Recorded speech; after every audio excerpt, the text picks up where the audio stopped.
ስድስተኛው መንፈሳዊ ውበት ቅንነት ነው። ቅንነት መንፈሳዊ ውበት ነው። ጌታችን መድኃኒታችን ኢየሱስ ክርስቶስ በተራራው ስብከቱ ይህንን ነው ያለው። ልበ ንጹሖች ብፁዓን ናቸው እግዚአብሔርን ያዩታልና። ቅንነት የልብ ንጽህና ጉዳይ። ልብ ሲነጻ ነው ቅንነት የሚገኘው። ልብ ከተዳደፈ፣ ልብ ከቆሸሸ ቅንነት የሚባል ነገር አይመጣም። ቅንነት ከልብ ንጽህና ይገኛል። በልብ ንጽህና ደግሞ እግዚአብሔርን ማየት ይቻላል ማለት ነው። እግዚአብሔርን የሚያየው ንጹህ መነጽር አይደለም። እግዚአብሔርን የሚያየው ንጹህ ልብ ነው። ቅን የሆነ ስብዕና ነው። ቅን ስንሆን፣ ቅኖች ስንሆን እግዚአብሔርን ማየት ይቻለናል። እግዚአብሔርን በረድኤት ወደኛ ይመጣል፣ ለኛ ይገለጣል ማለት ነው እና ቅንነት ማለት አክሞ መስማት ነው። ቅንነት ማለት አክሞ መስማት ነው። ምን ማለት ነው አክሞ መስማት? ሰዎች የሚናገሩትን ቃል እያከሙ እያስተካከሉ ለበጎ ነው፣ በጎውን እየፈለጉ መስማት ነው አክሞ መስማት። ከባድ ነው ፀጉር እየሰነጠቁ ማዳመጥ። ከባድ ነው እንዲህ ሊል ፈልጎ ነው፣ እንዲህ ልትል ፈልጋ ነው እያሉ ማሰብ በጣም ከባድ ነው። ከሰው አስተሳሰብ ጋር አለመገናኘትን ነው የሚያመጣው። ዛሬ በጣም ብዙ ሰዎች ነገሮችን አክመው አረፍተ ነገርን አስተካክለው አይ ለበጎ ነው፣ በጎውን ለማለት ፈልጎ ነው ከማለት ይልቅ እኔን ለማጥቃት ነው፣ ገሌን እንዲህ ለማለት ነው፣ ለመተቸት ነው እያሉ እያንዳንዷን ነገር እየሰነጠቁ ስተት እየፈለጉ ምን አይነት ስተት አወጣለሁ ከንግግሯ በማለት የሚሰሙ ሰዎች አሉ። ይሄ በንግግሩ ላይ ቆሻሻን ለማስቀመጥ ጥረት ማድረግ ነው። ቅን የሚባለው ሰው ግን አክሞ የሚሰማ ነው፣ አስተካክሎ የሚሰማ ነው። ሰዎችን ሀሳባቸውንና ሰውነታቸው ለይቶ የሚያደምጥ ነው ቅን የሚባለው እና ቅንነት በጨለመው ውስጥ የጨረቃዋንና የከዋክብቱን ብርሃን መፈለግ ነው። በጣም ብዙ የህይወት ጨለማ ውስጥ ያሉ ሰዎች አሉ። በዚያ ውስጥ ግን ብርሃን መኖሩ ማየት መቻል ነው። አይ ሁሉም ሰው ተሳስቷል፣ ሁሉም ሰው ክፉ ነው፣ ሁሉም ሰው ተንኮለኛ ነው፣ ሁሉም ሰው አጥፊ ነው የማይል ነው ቅን ሰው። ቅን ሰው ከእያንዳንዱ ሰው መልካሙን ነገር ማየት ይችላል፣ መመልከት ይችላል። በጅምላ አይጨፈልቅም። ቅን የሆነ ሰው በጅምላ አይተችም። ሰው ደግሞ በባህሪው መልካምነት አለው። ሰው ፍጹም ክፉም አይደለም፣ ፍጹም መልካምም አይደለም። መልካምነትም አለው፣ ክፉነትም አለው። ስለዚህ ቅን የሆኑ ሰዎች ከሰው እያንዳንዱ የሚያዩት በየዋህ አይናቸው የሚመለከቱት በጎውን ነው፣ መልካሙን ነው የሚያዩት። ብዙ ጊዜ ይቅር መባባል የሚያቀተን፣ አብረን መኖር የሚያቀተን እኛ የምናየው ክፉውን ስለሆነ ነው። በጎውን እየጣልን በጎውን ጥላሸት እየቀባን ክፉ የሆኑ ነገሮችን ግን ለኛ የማይመቹንን ነገሮች ግን እንመለከታለን፣ እሷን እናጎላለን። ይህን የምናደርግ ከሆነ ከሰው ጋር ያለን ህብረት ያለን ግንኙነት በጣም የታወቀ ነው የሚሆነው፣ መልካም ሊሆን አይችልም። አንድ ነገር አለ፣ አንድ ታሪክ አለና ጓደኛሞቹ መንገድ እየተጓዙ እያለ በመንገድ ላይ ጓደኛው አንዱን ጓደኛው ድንገት ይናደድና በጥፊ ይመታዋል። በጥፊ ሲመታው ይሄ በጥፊ የተመታው ሰው አሸዋ ላይ ዛሬ ወንድሜ ተናዶ በጥፊ መታኝ ብሎ አሸዋ ላይ ጻፈ። አሁን መንገዳቸውን ቀጠሉ። መንገዳቸውን እየቀጠሉ እያለ ወንዝ ጋር ደረሱ። ወንዝ ጋር ሲደርሱ በጥፊ የተመታው ሰው ድንገት አንሸራቶት ውሃ ውስጥ ገባ።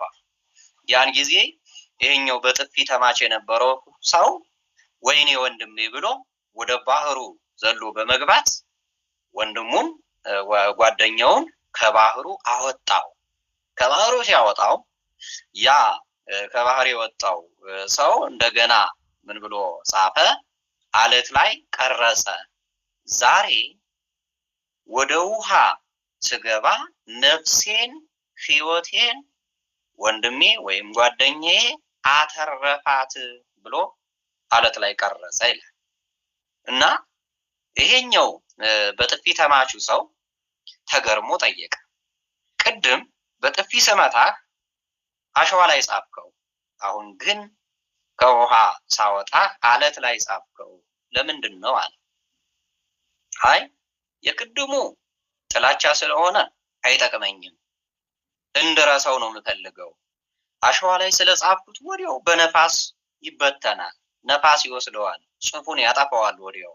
ስለዚህ ከኔ ጋር እንዲኖር አልፈልግም። ይሄኛው ግን ከኔ ጋር እንዲኖር ነው የምፈልገው። ይሄ መልካምነትህ ሕይወቴን ያተረፍክበት መንገድ ከኔ ጋር ለዘላለም ታትሞ እንዳለት ተቀርጾ ልቤ ውስጥ መቀመጥ አለበት አለው ይላል።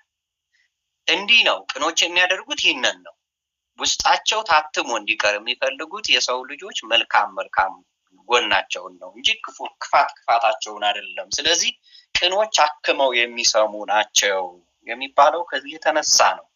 ያንን በጎነት ይመለከታሉ። አለመግባባት ሲኖር፣ ጥላቻ ሲፈጠር በጓደኝነት ድሮ የነበረውን ያንን የፍቅር ጊዜያቸውን ያመጣሉ፣ ያስባሉ። ያኔ እንዴት ወደኝ ነበር፣ እንዴት ወዳት ነበረ የሚለውን እያሰቡ ሁልጊዜም ከዛ ላይ እየጨመሩ የሚሄዱ ናቸው ማለት ነው ቅኖች። ቅንነት እግዚአብሔርን ማየት ነው። እንግዲህ ቅኖች ናቸው እግዚአብሔርን ያዩታል የተባለው። ቅንነት እግዚአብሔርን ማየት ነው። እግዚአብሔር የሚታየው ደግሞ በመነጽር አይደለም። እግዚአብሔር የሚታየው በቅን ልብ ነው፣ በቀና መንፈስ ነው። ይህንን ቅዱስ ዳዊት እግዚአብሔርን ከበደለ በኋላ እግዚአብሔር ንጹሕ ልብ እንዲሰጠው እግዚአብሔር ማየት እንዲችል ይለምን ነበረ። ልብን የሚያቆሽሸው የሚያሳድፈው ኃጢአት ነው። መቼም ኃጢአትን በልባችን በጠነሰስ ነው ጊዜና በድርጊት በቃል ባወጣ ነው ጊዜ ልብ ይቆሽሻል። እና ዳዊት ኃጢአት ሰርቶ በድሎ እግዚአብሔርን በድሎ አትግደል የሚለውን ሕግ አፍርሶ ንጹሑን አስገድሎ አታመንዝር የሚለውን አፍርሶ የኦርዮንን ሚስት ወስዶ አመንዝሮ ልቡ በቆሸሸ ጊዜ እግዚአብሔርን ምን አለው? አቤቱ ንጹሕ ልብ ፍጠርልኝ አለው። የቀናውንም መንፈስ በውስጤ አድስ አለ። ንጹሕ ልብ ፍጠርልኝ። አሁን ያለው ልቤ ቆሽሿል፣ በዝሙት ቆሽሿል፣ በሐሜት ቆሽሿል፣ በተለያየ መንገድ ቆሽሿል፣ በጥላቻ ቆሽሾብኛል። እባክህ አሁን ይህንን ልቤን አንጻው ማለቱ ነው፣ እጠበው ማለቱ ነው። አቤቱ ጠበኝ እነጻማለሁ፣ ከበረዶም ይልቅ ነጭ እሆናለሁ ይላል መዝሙር 50 ይህንን ነው የሚለው። በእውነቱ ጊዜም ልንጸልየው የሚገባ ጸሎት ነው። ዳዊት የጸለየው ጸሎት ነው እና ንጹሕ ልብ ፍጠርልኝ፣ የቀናውን መንፈስ በውስጤ አድስ ነው የሚለው። በውስጤ አድስ። በውስጣችን ቅን መንፈስ ነው ሊኖር የሚገባው። ቅን መንፈስ ትክክለኛ የሆነ ቀና የሆነ ነገሮችን በትክክለኛው መንገድ የሚያይ የማያጣምም የማይሰነጥቅ መንፈስ ሊኖረን ይገባል። ስለዚህ የተራራው ስብከት መንፈሳዊ ውበት ቅን መሆን፣ ቅን መንፈስ፣ ቅን ልቦና፣ ቅን አስተሳሰብ፣ ቅን አመለካከት ነው። የቀና እይታ ሊኖረን ነው የሚገባው ማለት ነው። ሁለተኛው ማለት ሰባተኛው የተራራው ስብከት ሁለተኛ ያለው ለዛሬው ማለት ነው እንጂ ሰባተኛው መንፈሳዊ ውበት ነቀፋን መናቅ ነው። የተራራው ስብከት የሚያስተምረን ነቀፋን እንድንንቅ ነው። ነቀፋን የሚንቁ ሰዎች ክብራቸውን ያወቁ ሰዎች ናቸው። ክብራቸው በዚህ ምድር እንዳልሆነ፣ ክብራቸው ከሰው እንዳልሆነ፣ ክብራቸው ካከበራቸው ከእግዚአብሔር እንደሆነ የተረዱ ሰዎች ናቸው። ነቀፋ ምንም የማይመስላቸው ማለት ነው። የተራራው ስብከት ይህንን ነው የሚነግረን፣ የሚያስተምረን፣ የሚያዘን ትእዛዝም ነው የሚሰጠን። ማቴዎስ ምዕራፍ 5 ቁጥር 11 ላይ ሲነቅፏችሁና ሲያሳድዷችሁ በእኔም ምክንያት ክፉን ሁሉ በውሸት ሲናገሩባችሁ ብፁዓን ናችሁ፣ ደስ ይበላችሁ፣ ሐሴትም አድርጉ፣ ዋጋችሁ በሰማይ ታላቅ ነውና ይላል። አሁን እንግዲህ አስቡት፣ እስኪ ራሳችንን እናስቡት። ሰው መጥቶ ቢነቅፈን፣ አሁን አንተ ክርስቲያን ነህ፣ አሁን አንቺ ክርስቲያን ነሽ አንተም ብሎ ክርስቲያን ብለው ቢነቅፉን ደስ ይለናል፣ ሐሴት እናደርጋለን። ይሄ የደስታችን ምንጭ መሆን ይችላል። ነቀፋ የደስታችን ምንጭ ሊሆንልን ይችላል። መንፈሳውያን መሆን ስላልቻል የደስታችን ምንጭ ሊሆን ፈጽሞ አይችልም። በጣም ያሳዝነናል፣ በጣም ይሰብረናል። ሰው ስለተናገረን ማለት ነው። በጣም እንሰበራለን፣ እናዘናለን። ግን ጌታችን ግን እያለ ያለው ሲነቅፏችሁና ሲያሳድዷችሁ በእኔም ምክንያት ክፉውን ሁሉ በውሸት አስተውሉ። በውሸት የምትለዋን ያዙልኝ። በእውነት ከሆነ እየተናገሩ ያሉት እኛ አመንዝራ ሆነን አመንዝሮች ስለተባለን ብጽዕና የሚባል ነገር የለም። እሱማ ዋጋችን እኮ ነው። ያደረግነውን የነገሩን እንጂ ያልሆነውን አይደለም። በውሸት ነው ያለው። እያንዳንዱ የምንነቀፍበት ነቀፌታ በውሸት ከሆነ ብጽዕና አለው ማለት ነው። ብፁዓን ናችሁ። ብፁዓን የሚለውን ቃል ተርጉመን ነበረ መጀመሪያ ስንማር ማለት ነውና ብፁዓን ናችሁ ማለት ደስተኞች ናቸው ማለት ነው። ብፁዕ ማለት ደስተኛ ማለት ስለሆነ ስትነቀፉ፣ በውሸት ስትነቀፉ ብፁዓን ናችሁ። ይሄ የውስጥ ውበት ነው። ይሄ መንፈሳዊ ጥንካሬ ነው። በውስጡ ጠንካራ ያልሆነ ሰው ነቀፋን መሸከም አይችልም። በውስጣችን ጥንካሬ ከሌለ እንዴት ብለን ነው ነቀፌታን መሸከም የምንችለው? እንዴት ብለን ነው ከሰዎች የሚወረወርብንን የቃላት ፍላጻ ምንም ሳያደርገን እኛን እንዲመለስ ማድረግ የምንችለው? ይሄ ቅንነት ሲኖር ወይም ደግሞ ይሄ መንፈሳዊ ውበት ሲኖር ነው ያን ማግኘት የምንችለው። በተነገረብን ነገር ላይ ደስታና ሐሴት ማግኘት እንዴት ነው የምንችለው? እኛ የምንባለው የተራራው ስብከት የሚያዘን ይህንን ነው። ደስ ይበላችሁ ሐሴትም አድርጉ። ሐሴት አድርጉ ስለተነቀፋችሁ። ሐዋርያት ስለ ክርስቶስ ስለተነቀፉ ደስ እያላቸው ወጡ ይላል። ደስ እያላቸው ወጡ። በሐዋርያት ሥራ ምዕራፍ 5 ላይ ካስተማሩ በኋላ አይሁድ ጠርተው በዚህ ሰው ስም እንዳታስተምሩ አዘናችሁ አልነበረምን ብለው ገረፏቸው ይላል። ገርፈው 40 ጅራፍ ገርፈው ድጋሚ እንዳያስተምሩ አስጠንቅቀው ሲለቋቸው ሐዋርያት ሲወጡ ስለ ክርስቶስ ስለተነቀፉ ደስ እያላቸው ወጡ። ተነቅፎና ተገርፎ ማን ነው ደስ እያለው የሚወጣ? እስኪ ያስቡት።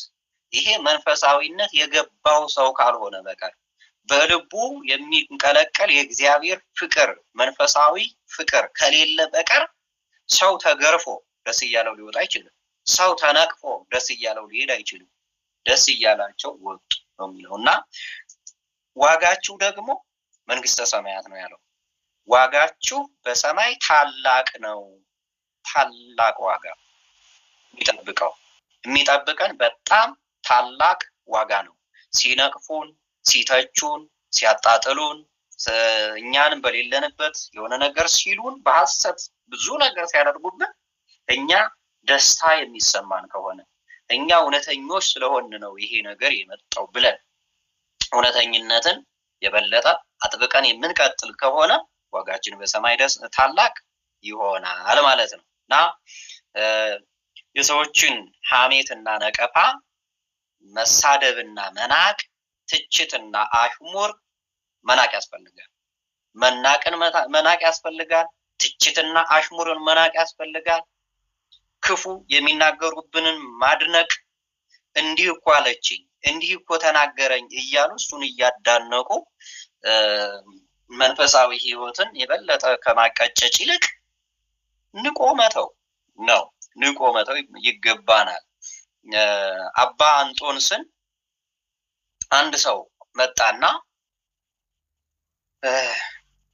እንደው መንፈሳዊ መሆን እፈልጋለሁ፣ ጥሩ ህይወትን መምራት እፈልጋለሁ፣ በምድር ላይ አንድ ምክር ለህይወት የሚጠቅመኝን ምክር ይምከሩኝና እሱን ይዤ ልኖር ብሎ ሄደ ወደ ገዳም ወደ በረሃው ማለት ነውና ከዛ አባ አንጦንስ ለዚህ ሰው የሰጡት መልስ ምንድነው? ሂድና በመቃብር ውስጥ ያሉትን ሙታን የተቀበሩትን ስማቸውን እያነሳህ አመስግናቸው። እናንተ ቅዱሳን እያልክ፣ እናንተ የተባረካችሁ እያልክ፣ እናንተ መልካሞች እያልክ አመስግናቸው አለው። እንደተባለው አደረገ። ተመልሶ መጣ። ምን አሉህ አለ አባ እንጦንስ። ምንም አላሉኝም አለ። ድጋሚ ሂድና ውቀሳቸው፣ ዝለፋቸው፣ ተቻቸው፣ ስደባቸው አለ። ይሄ ሰው ድጋሚ ሄደና መሳደብ ጀመረ። የሚችለውን ነገር ሁሉ ተሳደበ፣ ተራገመ፣ ብዙ ነገር አለ እና ተመልሶ መጣ። አሁንስ ምን ሰማህ አለ። ምንም ነገር አልሰማውም አለ። በል አንተም መልካም መሆን ከፈለክ፣ መንፈሳዊ ሰው መሆን ከፈለክ፣ በዓለም ስትኖር ይህንኑ አድርግ። የሚያመሰግኑህን ሰዎችም ስላመሰገኑ የትዕቢት ስሜት አይሰማህ፣ በትዕቢት አትንጠራራ። የሚተቹ ሰዎችም ካሉ ምንም የመከፋት ስሜት አይሰማህ። ሲተቹ፣ ሲነቅፉ፣ ሲያገሉ ምንም አይሰማህ። ልክ እነሱ እንደሆኑት ተረጋግተህ ጸጥ ብለህ መንፈሳዊ ህይወትህን ምራ። በሁለቱም መስመር መሰበር የለብህም አሉት ማለት ነው አለው አባ እንጦንስ ይህንን ሰው። አሁን ሰዎች በአድናቂዎቻቸውም ይሰበራሉ፣ በተቾቻቸውም ይሰበራሉ። በጣም እኮ የሚገርም ነው። ዛሬ እኮ ያሉ ክርስቲያኖች መመስገንን፣ ምስጋናን፣ መደነቅንም መሸከም አንችልም። መተቸትን፣ መዘለፍን እና መናቅንም መሸከም አንችልም። በሁለቱም የምንሰበር ሰዎች ነን። እንደውም በአድናቂዎቻቸው የተሰበሩ በጣም ብዙ ናቸው። በአድናቂዎቻቸው ከመንፈሳዊ ህይወት የወጡ በጣም ብዙ ናቸው።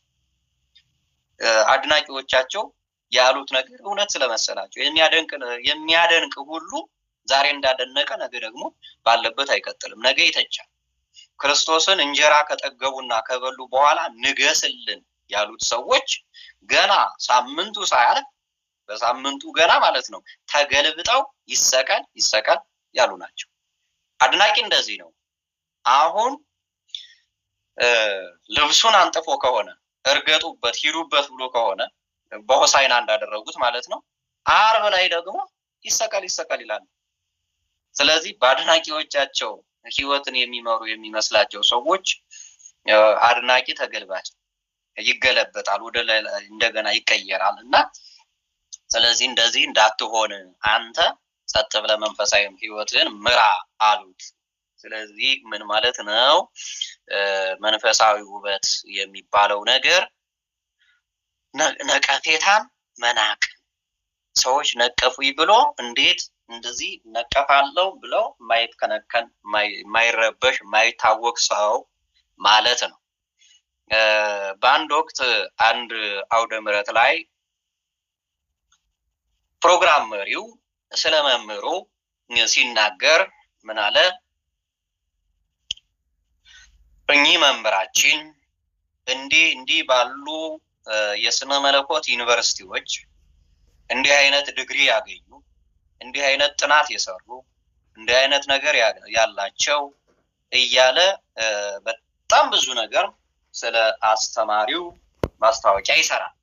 ከማስተማሩ በፊት ማለት ነው መድረክ እየመራ እና ብዙ ነገር ካለ በኋላ ይሄኛው መምህሩ ተነስቶ ሊያስተምር ሲል ጸሎቱ ላይ አንድ ቃል ተናገረ።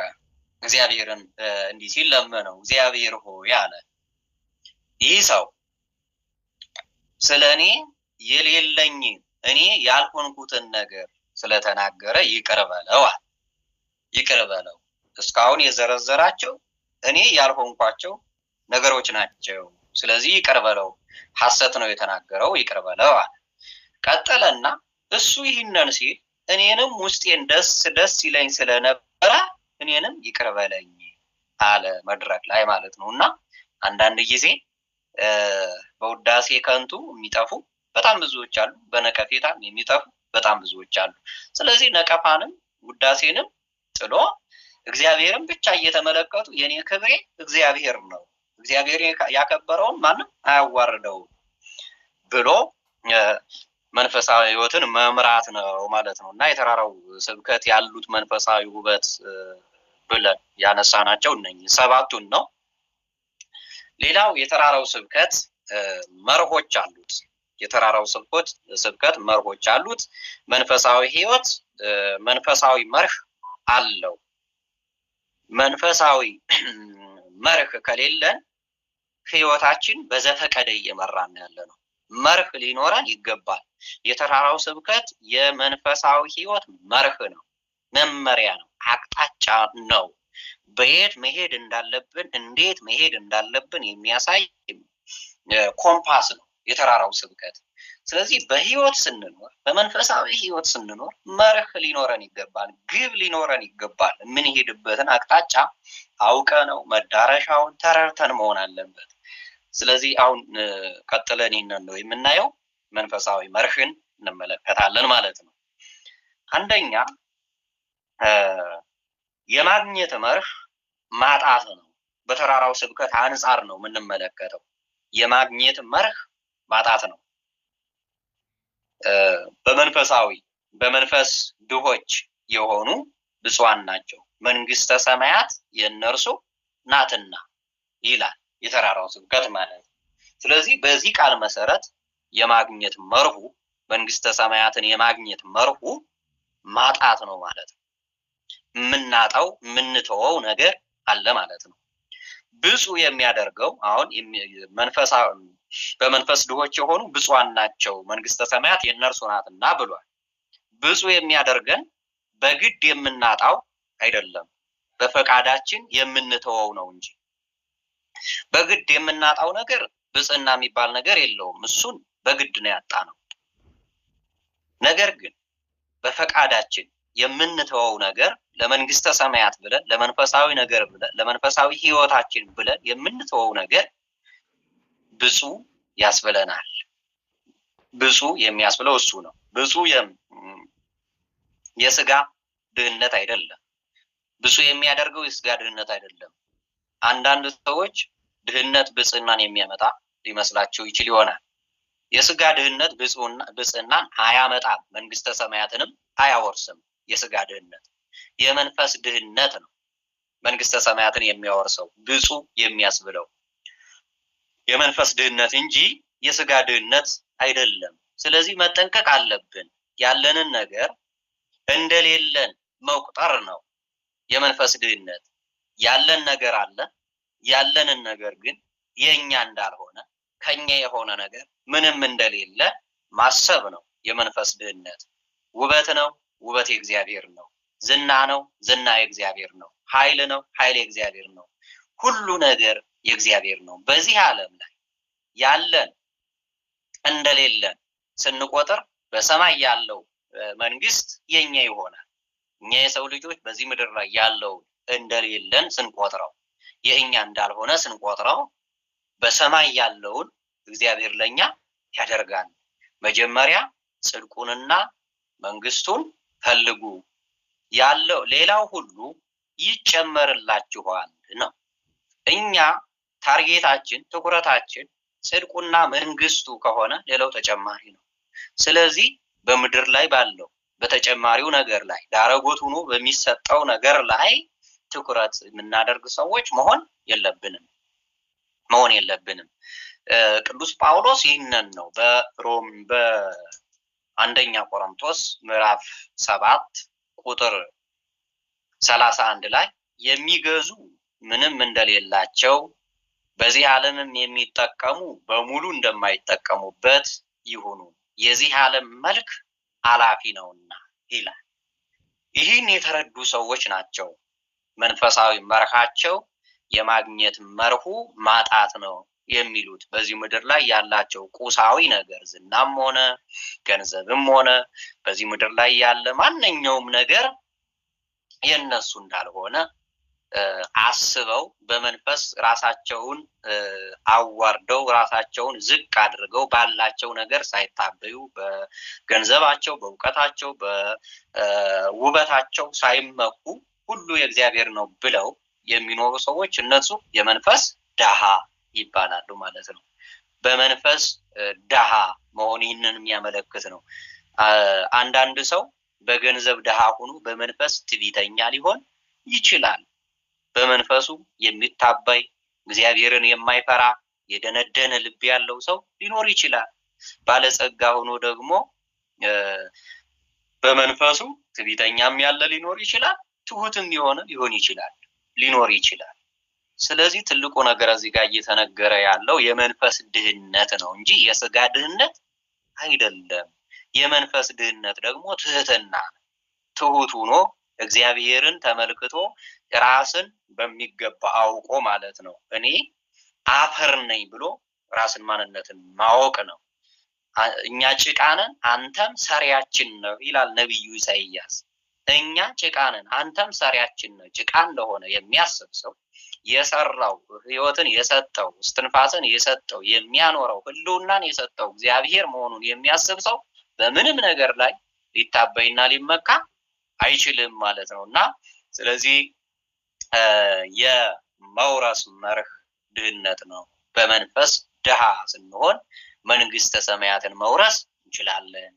በመንፈስ ደግሞ በትዕቢት ስንሞላ መንግስተ ሰማያትን እናጣለን። እንግዲህ የመንፈስ ትዕቢት ነው ዲያብሎስን ከመንግስቱ ከነበረበት ከክብሩ ከዙፋኑ አውርዶ ወደ እንጦሮጦስ የጣለው ማለት ነው። ያ ትዕቢት ነው። እንደውም ነቢዩ ሕዝቅኤል በትንቢተ ሕዝቅኤል ምዕራፍ 28 ላይ ይህንን ሲያነሳ በውበትህ ልብህ ኮራ፣ በደል እስኪገኝብህ ድረስ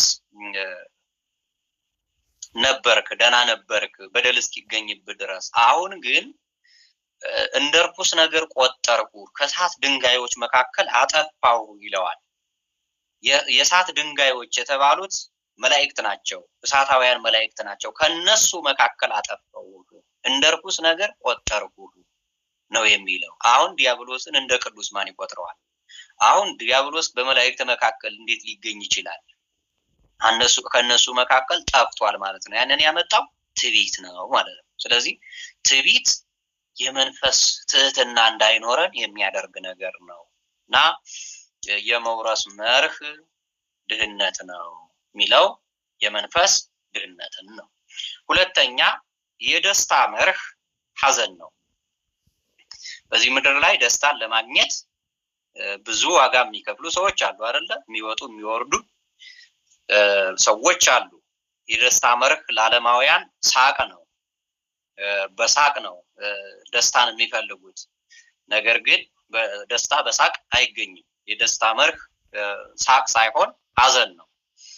የደስታ መርህ ሳቅ ነው ብሎ በሳቅን የሚያስስ ለሳቅ ለኮሜዲ ምሽት፣ ለፊልም፣ ለሙዚቃ፣ ለጭፈራ ህይወቱን አሳልፎ የሚሰጥ ሰው ደስታ የሚባለውን ነገር ሳያገኘው ነው የሚያልፈው። ዛሬ ሰው ሁሉ የውስጥ ህመሙን በሳቅ ይሸፍነዋል። በዚህ ደግሞ ደስታ የለም። በጣም ብዙ ሰው የውስጥ ህመሙን በትክክለኛው መንገድ ማስወገድ ሲገባው በሳቅ ለመሸፈን ነው የሚሞክረው። ይሄ ደግሞ ህመሙን እንደሌለ ማሰብ እንጂ ህመሙን ሊቀይረው አይችልም። የውስጥ ህመማችንን በእግዚአብሔር ፊት በእንባ ማውጣት አለብን።